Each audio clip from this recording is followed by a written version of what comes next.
يا جماعه احنا طبعا النهارده احنا مع قامه كبيره من يعني في الرياضه المصريه والكره المصريه.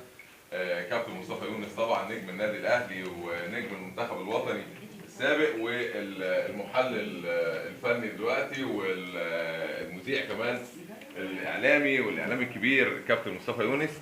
النهارده انت موجود معانا في اسئله كتيره، الناس ديت جالك النهارده بتحبك وتقبل منهم اي نقد، وانا عارف ان انت بتتقبل ده كله، وهنتكلم بكل صراحه في كل حاجه.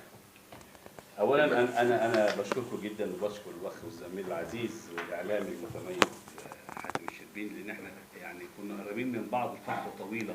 في حوالي سنه ونص انا ماسك منتخب الشباب، وهو اللي كان المسؤول عنه. الحقيقه هو كان ليه فضل في ان هذا الفريق وهؤلاء النجوم اللي انتم شايفينهم دلوقتي اللي كنت بقوله كان بينزله.